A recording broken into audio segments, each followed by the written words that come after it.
Jelang sore hari, situasi lalu lintas di Kota Bandung pada Hari Raya Idul Fitri tampak lengang. Sebagian jalan Asia Afrika masih ditutup karena PSBB di Kota Bandung masih berlangsung hingga tanggal 29 Mei 2020. Situasi lalu lintas di sekitar Jalan Asia Afrika terlihat sedikit sekali kendaraan yang melintas. Meskipun demikian, aparat kepolisian masih tetap melakukan penjagaan.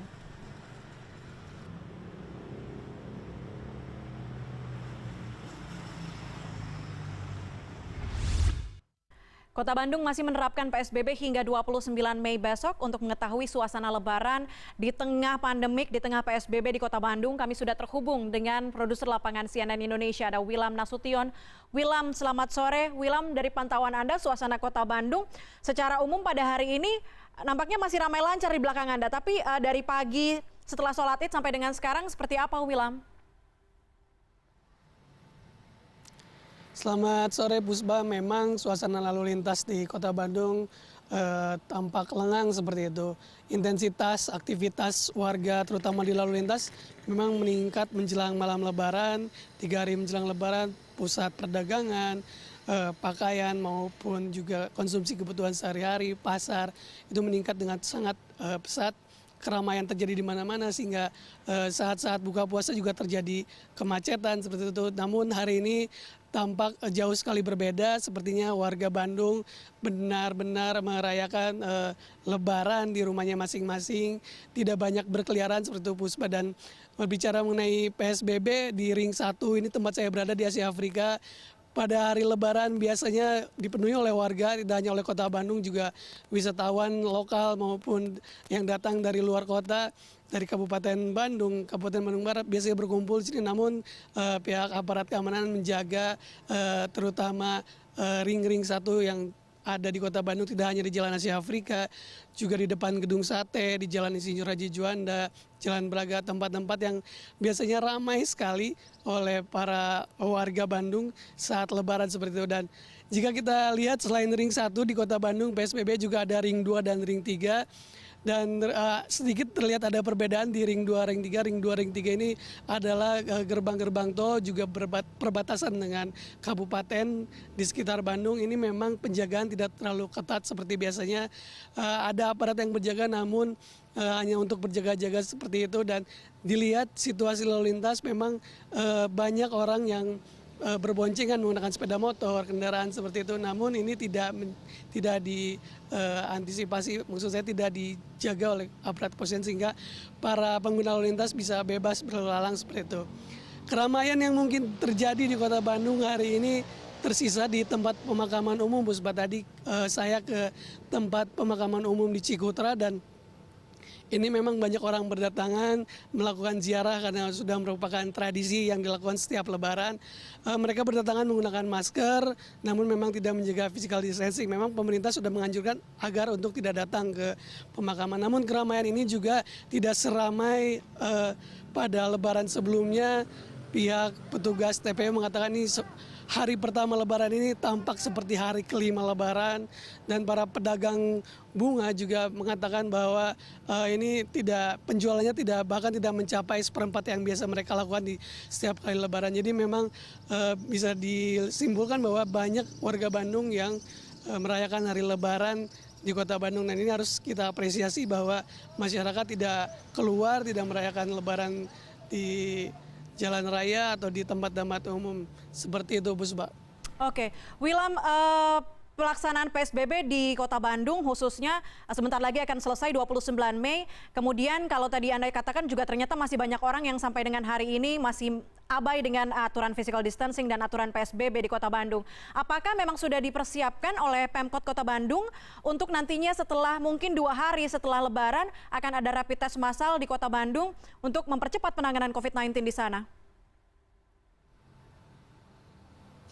Ya, jika kita lihat memang secara presentasi Kota Bandung ini termasuk 3 besar kota yang mengalami jumlah positif COVID-19 setelah Depok, Kota Bekasi, dan Kota Bandung. Dan terakhir jumlahnya sudah mencapai 290 lebih kasus positif.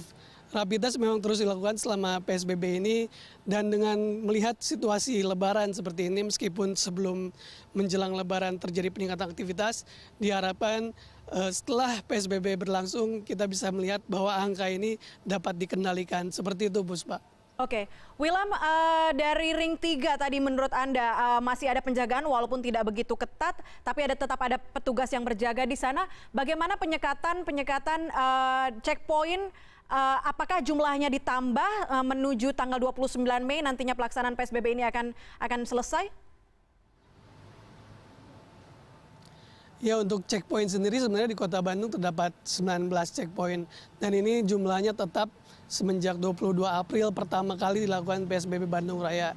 Saat ini PSBB merupakan PSBB Jawa Barat, dan memang tidak seketat karena memang banyak warga yang melakukan perjalanan terutama menjelang Lebaran, sehingga pihak aparat yang menjaga tidak terlalu menjaga dengan ketat seperti itu. Meskipun penyekatan tetap terus dilakukan dan warga diharapkan kesadarannya untuk tetap melakukan protokol PSBB selama PSBB berlangsung hingga 29 Mei mendatang, Puspa. Oke, baik. Produser lapangan CNN Indonesia Wilam Nasution melaporkan dari Kota Bandung, Jawa Barat. Penyekatan kendaraan yang akan melaksanakan mudik jarak dekat atau mudik lokal kian diperketat, sementara usai sholat Id, arus lalu lintas di Tol Japek, jumlah kendaraan yang melintas terus meningkat. Usai sholat Id, warga Jabodetabek mulai berkendara menuju jalan tol Jakarta Cikampek. Dari data Pos Pam Cikarang Barat, sejak pukul 8 hingga 10 pagi, sebanyak 610 kendaraan yang melintas dan dialihkan keluar pintu tol Cikarang Barat menuju Jakarta. Sejumlah pemudik banyak yang berharap bisa lolos penyaringan dan juga penyekatan sehingga tetap berkendara mudik jarak dekat seperti ke Karawang, Bandung, dan Cirebon. Sementara itu, pos penyekatan checkpoint Pasar Jumat yang membatasi wilayah Tangerang Selatan dengan DKI Jakarta diperketat selama Hari Raya Idul Fitri. Sejumlah pelanggaran pun masih dilakukan oleh masyarakat, diantaranya tidak menggunakan masker, tidak menerapkan physical distancing atau jaga jarak di dalam kendaraan, serta alamat KTP yang tidak sama antara pengendara dan penumpang. Tidak hanya itu, ruas Jalan Ciputat menuju Jakarta pun terpantau ramai oleh kendaraan pribadi, padahal imbauan untuk tidak melakukan mudik lokal sudah ditegaskan pemerintah pada Hari Raya Lebaran untuk mencegah tingkat penyebaran virus corona.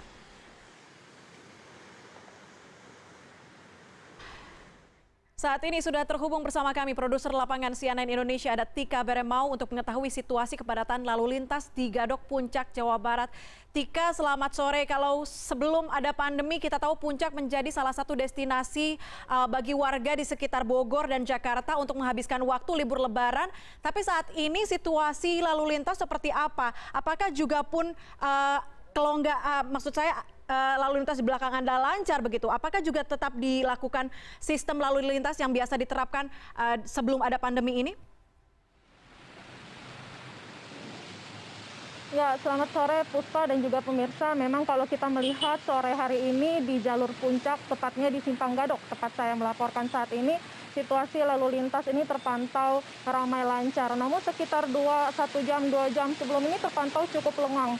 Dan hingga sore hari ini memang terlihat sedikit ada peningkatan volume kendaraan. Kalau biasanya tahun-tahun kemarin pada saat hari Lebaran seperti ini, Puspa, kita ketahui bahwa untuk jalur puncak sendiri ini dapat terjadi antrean kendaraan baik yang dari arah Jakarta, Simpang Gadok menuju ke puncak seperti itu, dan juga sebaliknya kendaraan yang turun dari arah puncak menuju ke Simpang Gadok terus ke Jakarta. Namun berbeda sekali pada Lebaran tahun ini, khususnya sore hari ini. Kalau kita melihat di belakang saya ini di titik Simpang Gadok sendiri ini cukup lengang, lalu semakin sore mulai ramai tapi masih terpantau lancar seperti itu. Dan untuk mengetahui bagaimana kondisi pantauan petugas kepolisian yang berada di pos polisi Simpang Gadok, saat ini saya sedang bersama dengan KBO Lantas Polres Bogor dengan Bapak Ibtu Ketut Laswarjana. Selamat sore, Pak. Selamat sore, Pak. Ya, Pak.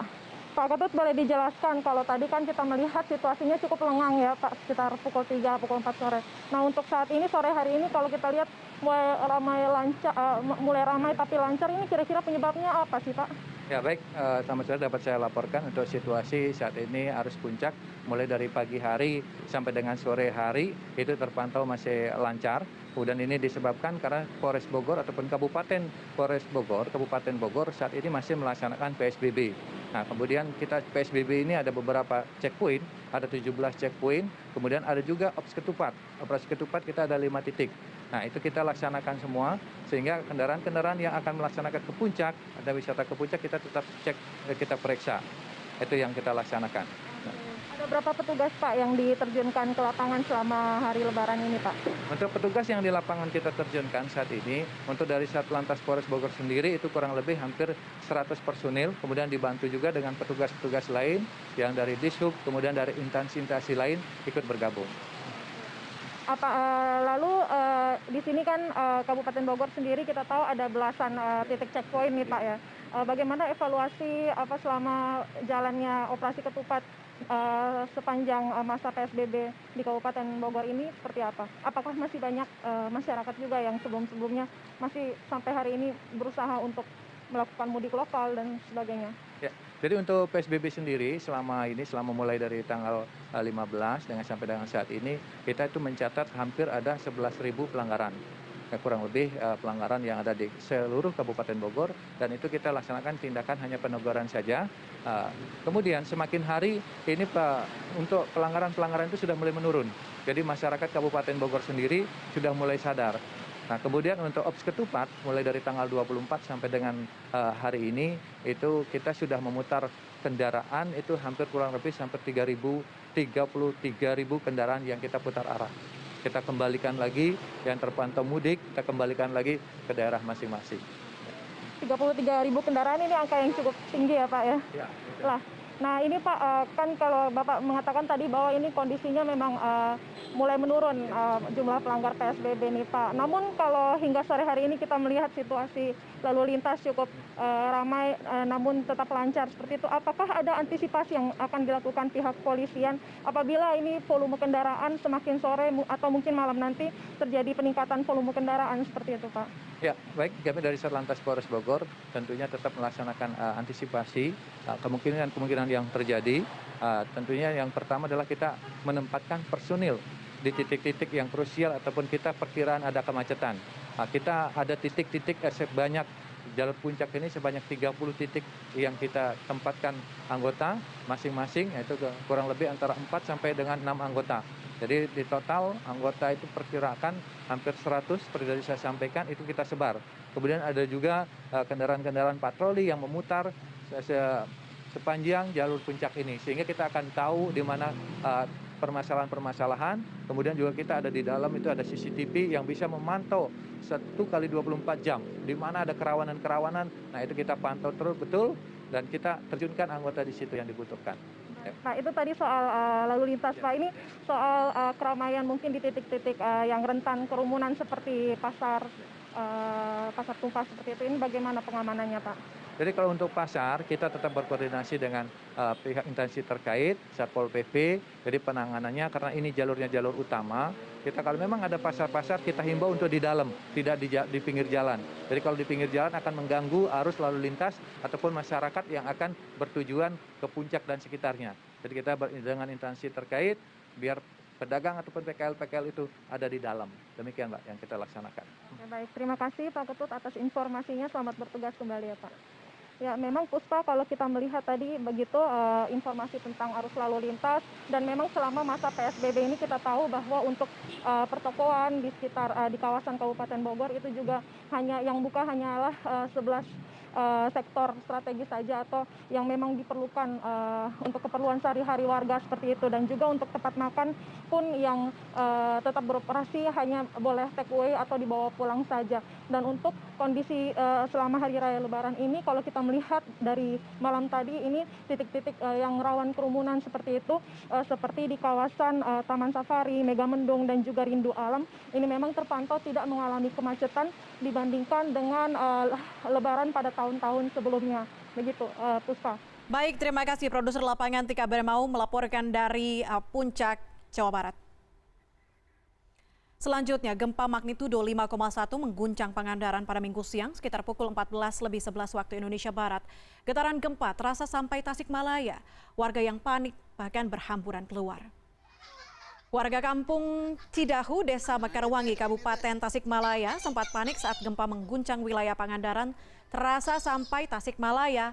Warga yang sedang beristirahat usai silaturahmi di hari pertama Lebaran keluar rumah karena panik dan takut bangunan roboh. Menurut warga, meski hanya sebentar, getaran terasa cukup kuat sehingga warga berhamburan keluar. Dari informasi laman resmi BMKG, titik pusat gempa bermagnitudo 5,1 ini berada di 90 km barat daya Pangandaran dengan kedalaman 13 km. Barusan ada gempa, tapi cuma beberapa detik aja sih. Tapi sempat semuanya panik keluar rumah karena emang belum ada laporan ya berapa skala Richternya, tapi berasanya sangat ini sekali, sangat berasa banget gitu. Ketidaktransparan pemerintah dikritik sejumlah epidemiolog karena pemerintah tidak kunjung menampilkan kurva epidemi COVID-19. Simak informasi selengkapnya usai jeda.